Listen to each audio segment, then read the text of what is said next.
Assalamualaikum warahmatullahi wabarakatuh. Perkenalkan, nama saya Nina dari Biro Pengendalian Perkuliahan dan Ujian, disingkatnya dengan BPPU. Struktur organisasi di Biro Pengendalian Perkuliahan dan Ujian, ada kepala bironya saya sendiri, Nina Nur Hasanah, kepala bagian penjadwalan dengan Bapak Agus Satriawan, kepala bagian pelayanan dosen dengan Ibu Rita Mesaroh. Kemudian untuk pelayanan di kampus cabang Citra Raya dengan Bapak Aang Zulkarnain, di Harapan Indah dengan Bu Menik Indrati atau kita panggil Bu Indri, kemudian di Internasional Gading Serpong dengan Pak Suprianto. Telepon yang dapat dihubungi di kampus Kebonjeruk yaitu 5674223 extension 463 dan 464, atau bisa melalui WA di 0812 1367 5295. Tugas dan tanggung jawab dari BPPU yaitu merencanakan jadwal perkuliahan dan ujian baik kampus pusat maupun cabang. Kedua, untuk memantau pelaksanaan perkuliahan dan ujian, mengatur penggunaan ruang kuliah dan laboratorium. Keempat, mendata nilai dosen serta mengelola nilai mahasiswa. Kelima, mengelola pelayanan dan honor dosen. Jenis perkuliahan yang ada di Universitas Esa Unggul. Ada tatap muka yang terdiri dari teori dan praktikum. Kemudian melalui daring atau online. Ini melalui https learning esaunggul.ac.id. Ini pakai sistem Moodle ya. Kemudian kegiatan perkuliahan dapat seluruhnya dilihat di siakat.esaunggul.ac.id. Ini bisa melalui mobile application atau lewat laptop kita buka juga bisa. Dua sistem yang digunakan yaitu Siakat dan e-learning. Kalau Siakat tampilannya seperti ini. Untuk masuk ke dalam Siakat biasanya memerlukan username yaitu dengan NIM kalian ya. Passwordnya biasa dibuat standar dengan tanggal lahir atau dengan username sama seperti nick, dan kemudian kalian harus merubah passwordnya sendiri. Kemudian ini tampilan dari e-learning. E-learning sama seperti masuk ke Siakat. Ini masuknya menggunakan NIM dan password yang sama dengan Siakat. Penjadwalan dan perkuliahan. Penjadwalan seluruhnya dapat dilihat di Siakat. Jadwalnya bisa per minggu, kemudian bisa dilihat juga per harinya. Untuk pengambilan mata kuliah di S2 biasanya terdiri dari sampai lulus sampai 39 SKS, terdiri dari semester 1 sampai 3 itu antara 9 sampai 12 SKS. Kemudian di semester 4-nya mengambil tesis. Jadi totalnya 39 SKS. Untuk di S1 setiap prodi biasanya rata-rata semester 1 sampai 7 antara 18 sampai 21 SKS, bisa dimaksimalkan sampai 24 SKS dengan syarat nilai IPS atau IPK yang sudah dijelaskan di BAA. Intinya dengan batasan itu kalian bisa ngambil lebih dari 21 SKS atau dari distribusi yang disediakan oleh prodi. Minimal untuk lulus S1 itu 144 SKS. Untuk DPMK atau kurikulum D3 ini terdiri dari 110 SKS. Terdiri dari 6 semester. Semester 1 sampai 5 itu 18 sampai 21 SKS, dan semester 6-nya tugas akhir. Jadi totalnya 110 SKS. Pelaksanaan perkuliahan. Pelaksanaan kuliah, mahasiswa harus aktif kuliah Jadi harus registrasi KRS, mencetak KRS setelah disetujui oleh dosen PA atau Kaprodi. Tapi bisa juga dilakukan secara mandiri oleh mahasiswa sendiri. Kemudian mahasiswa hanya dapat mengikuti perkuliahan dan ujian sesuai dengan mata kuliah atau kelas yang terdaftar di KRS mahasiswa di semester yang aktif. Pertemuan perkuliahan dilakukan sebanyak 14 kali, terdiri dari 7 pertemuan sebelum UTS dan 7 pertemuan sebelum UAS.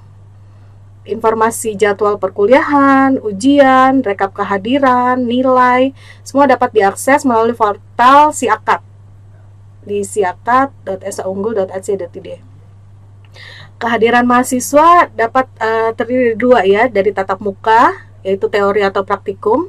Pencatatannya melalui RFID, jadi mahasiswa bawa KTM dan kemudian di tapping di mesin RFID.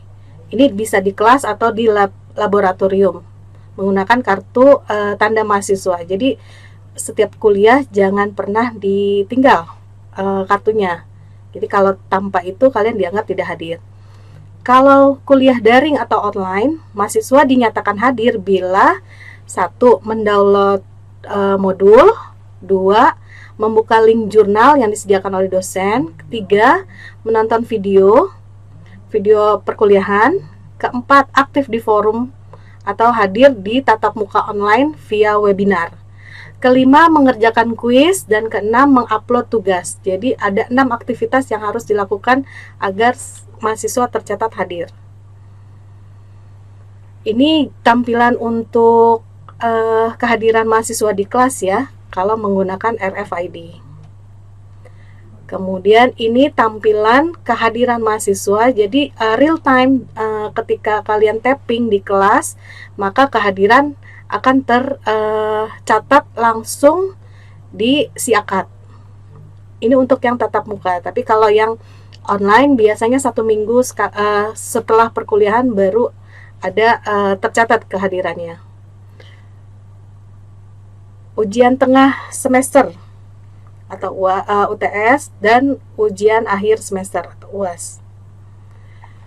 Pelaksanaan UTS dilakukan setelah minggu ke-7 di perkuliahan dan UAS dilakukan setelah minggu ke-14 perkuliahan. Biasanya DPPU menyediakan waktu sekitar 2 minggu. Jadi di minggu ke-8 dan 9, kemudian kalau UAS itu di minggu ke-17 dan 18. Syarat mahasiswa untuk mengikuti UTS dan UAS, 1. Sudah melunasi biaya kuliah semester. Kemudian presentasi kehadiran mahasiswa minimal 75% dari perkuliahan yang dilaksanakan. Ini untuk UAS ya. Tapi kalau bila kehadirannya 50% sampai 75%, mahasiswa dapat meminta tugas tambahan ke dosen pengampu mata kuliah sebagai ganti kehadiran. Ada punishment kalau ada mahasiswa yang melakukan pelanggaran saat pelaksanaan ujian, bisa mencontek, kerjasama, atau joki, dan lain-lain. Sesuai ketentuan universitas akan diberikan nilai E, tidak lulus dan wajib mengulang di semester berikutnya. Skala penilaian itu terdiri dari paling kecil E sampai A. Ini biasanya ada 4 komponen gitu ya. Biasanya absensi. Ini yang menentukan tadi, kalau kurang dari 75% maka nggak bisa ikut UAS.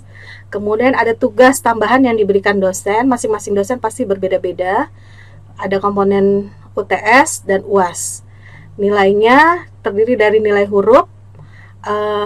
Batasan untuk A itu skalanya 4, antara 80 sampai 100. Kalau A minus, skalanya 3,7, batasnya 77 sampai 79,99. Kalau B plus itu nilai angkanya 3,3, batas bawahnya 74 sampai 76,99. Kalau B batasnya 3, nilainya 68 sampai 73,99. Kalau untuk B minus ini 2,7, batas bawahnya 65, batas atasnya 67,99. Kemudian sampai C 2,3, batas bawahnya 62 sampai 64,99. Kemudian C batas bawahnya 2, nilai angkanya 2, batas bawahnya 60 sampai 61,99. Sedangkan D dan E ini yang nggak lulus ya, antara 0 sampai 1, poinnya itu sampai dari 0 sampai 59,99. Ini hasilnya KHS mahasiswa, bisa dilihat di Siakat. Kalian juga bisa melihat perinciannya dari tanda printer yang ada di sebelah kanan atas di kartu hasil studi mahasiswa. Ini kartu hasil studi mahasiswa kalau di print. Kemudian ini transkrip nilai juga ada di dalam Siakat. Jadi bisa dilihat kompeten khususnya apa, mata kuliah dasarnya apa, sampai mata kuliah yang belum diambil juga bisa terlihat. Jadi tidak ada satupun mata kuliah yang tersisa atau tertinggal ketika nanti lulus. Ada ujian susulan dan remedial test bila mahasiswa berhalangan hadir untuk ujian atau nilainya kurang dan bisa di remedial test. Ujian dan remedial test, ujian susulan biasanya UTS atau UAS dilaksanakan di minggu kedua setelah jadwal UTS dan UAS berakhir. Kalau remedial test dilaksanakan di minggu ketiga setelah UAS berakhir. Ini bisa langsung daftar di BPPU atau melalui Bitly yang disediakan.